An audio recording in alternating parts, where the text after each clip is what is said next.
گروہوں کے درمیان اصل تنازعہ ہے کیا؟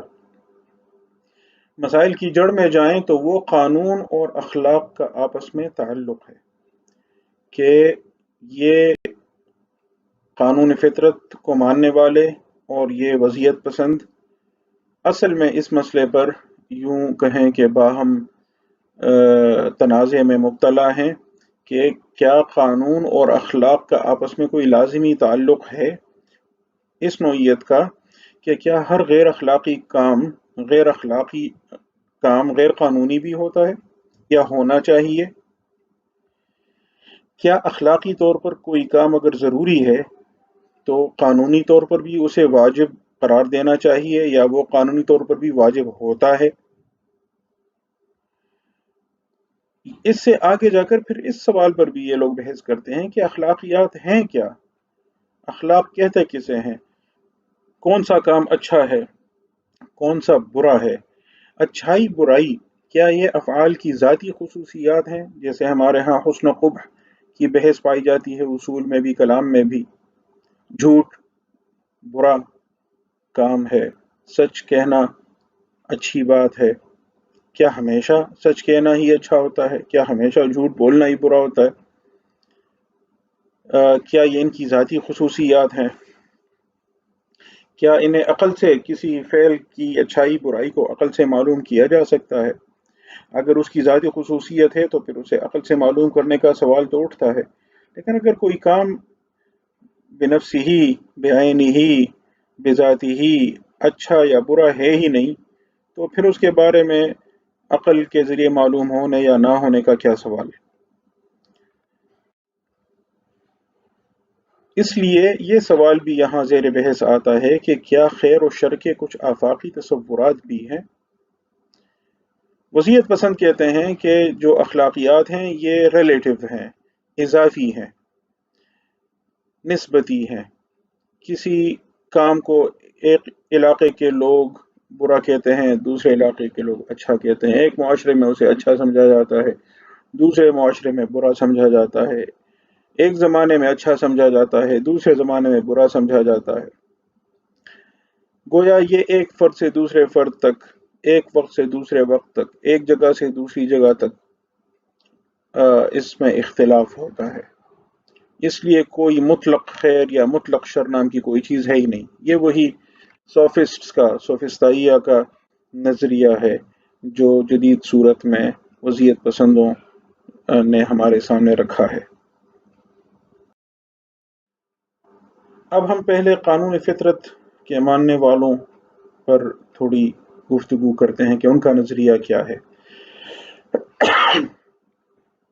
قانون فطرت کے ماننے والے بھی دو طرح کے ہیں۔ کچھ وہ ہیں جو قانون فطرت کو قانون خداوندی کا حصہ مانتے ہیں، ان کو ہم مذہبی نیچری کہیں گے۔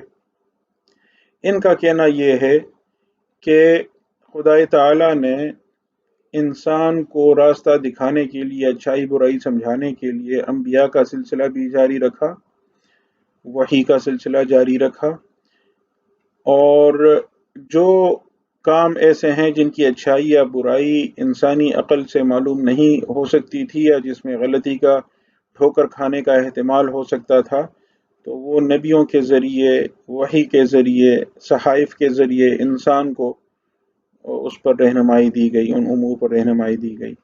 البتہ جہاں انسانی عقل کے ذریعے اچھائی برائی معلوم ہو سکتی تھی تو وہ حصہ وحی میں نہیں ذکر ہوا، یا وحی اس کا ذکر کرتی بھی ہے تو سرسری طور پر اور مسلمات کے طور پر گویا ان کو لے لیتی ہے۔ یہ تقریباً ملتا جلتا تصور آپ کو معتزلہ میں بھی اور مسلمانوں کے ہاں بھی کسی نہ کسی صورت میں ملتا ہے۔ یہ تصور ابن رشد سے ہوتے ہوتے تھامس ایکوینس جو بڑے مشہور مسیحی عالم اور فلسفی نوعیت کے گزرے ہیں، ان کے ذریعے آگے پھیلا۔ لیکن جب مغرب میں مسیحیت نے شکست کھائی، سیکولرزم غالب آیا، تو نیچرل لا کا بھی ایک سیکولر تصور سامنے آیا، اس کو مذہب سے بالکل الگ کر دیا گیا کہ انسانی فطرت کو ہم مذہب کی روشنی میں نہیں دیکھیں گے، عقل کی روشنی میں، صرف عقل کی روشنی میں ہی ہم معلوم کریں گے کہ فطری کیا ہے، غیر فطری کیا ہے، اچھا کیا ہے، برا کیا ہے۔ اس معاملے میں ایک بڑا نام ہوکو گوتیس کا ہے، جس کو مغرب میں لوگ بین الاقوامی قانون کا جد امجد بھی کہتے ہیں، اور اس کا ایک بڑا کارنامہ یہ سمجھا جاتا ہے کہ اس نے قانون فطرت کو مذہبی قانون سے الگ کر دیا۔ تو سیکولر نیچریوں کے نزدیک قانون فطرت کا مذہب سے کوئی تعلق نہیں۔ یہ وہ لوگ ہیں جو ان اخلاقیات کی بات کرتے ہیں جو ان کے خیال میں مذہب سے ماورا ہیں۔ آپ نے لوگوں کو یہ بات کہتے ہوئے سنا ہوگا نا کہ مسیحی، یہودی، مسلمان، ہندو ان سب سے بالا تر انسانیت کی بات کریں۔ یہ جو مذہب سے ماورا اخلاقیات کا تصور ہے، یہ سیکولر نیچرلزم ہے۔ اب مذہبی نیچریوں کو تو ایک طرف رکھیں، وہ تو اب مغرب میں تقریباً کالعدم ہیں، اور اگر ہیں بھی تو ان کی آواز کو وہ قوت حاصل نہیں ہے۔ ہمارے ہاں البتہ جاوید غامدی صاحب کو آپ اس گروہ میں شمار کر سکتے ہیں، ان کا تقریباً ملتا جلتا نظریہ ہے۔ تو مذہبی نیچریوں کو تو ایک طرف رکھیں، جو سیکولر نیچری ہیں ان کی بات کرتے ہیں۔ ان کے نزدیک یہ جو قانون فطرت ہے، جو عقل سے معلوم ہوتا ہے، اس کا اور انسانوں کے وضع کردہ قانون کا آپس میں تعلق کس نوعیت کا ہے؟ ان کا بنیادی موقف یہ ہے کہ وضعی قانون تبھی صحیح ہوگا، واجب التعمیل ہوگا، جب وہ قانون فطرت کے مطابق ہو۔ اگر انسانوں کا وضع کردہ قانون فطرت کے خلاف ہو تو وہ سرے سے قانون ہی نہیں، قابل عمل ہی نہیں، واجب التعمیل ہی نہیں، وہ قانون کے لحاظ قانون کے نام پر قابل قبول ہی نہیں ہے۔ اس میں ایک بڑا دلچسپ مقدمہ میں مختصراً ذکر کرتا ہوں، مقدمہ نہیں بلکہ مقدمات کا ایک سلسلہ تھا۔ دوسری جنگ عظیم کے دوران میں اور اس سے کچھ پہلے ظاہر جرمنی میں ہٹلر کا دور تھا اور جبر کا دور تھا، اور لوگ ایک دوسرے کے خلاف مخبری بھی کرتے تھے، اور لوگوں کو ایک دوسرے پر اس حد تک بھی اعتماد نہیں تھا کہ شوہر بیوی کے خلاف، بیوی شوہر کے خلاف مخبری کرتی تھی۔ تو کئی دفعہ ایسا ہوا کہ مثال کے طور پہ کوئی فوجی ہے اور وہ چھٹیوں میں گھر آیا ہوا ہے اور تنگ آیا ہوا ہے، اور اس نے گھر میں ہٹلر کے خلاف یا اپنے جرنیلوں کے خلاف کوئی بات کی، اور اس کی بیوی چونکہ اسے جان چھڑانا چاہتی تھی تو اس نے جا کے فوراً ہی وہ خبر پہنچا دی حکام تک، بندہ پکڑا گیا۔ ایسے لوگوں کو گرج نازی انفارمرز کہتے تھے، کمینے مخبر نازیوں کے۔ تو بعد میں جب ہٹلر کو شکست ہوئی اور اتحادیوں کا قبضہ ہوا جرمنی پر، تو ایک معاملہ یہ بھی زیر بحث آیا کہ جن لوگوں نے ہٹلر کے احکامات مانتے ہوئے ایسے افعال سر انجام دیے جو برے ہیں، تو کیا ان لوگوں کو سزا دی جائے گی؟ مثال کے طور پہ جنگ میں انہوں نے ہٹلر کا حکم مانتے ہوئے عام شہریوں پر گولہ باری کی اور ان کو ہلاک کر دیا۔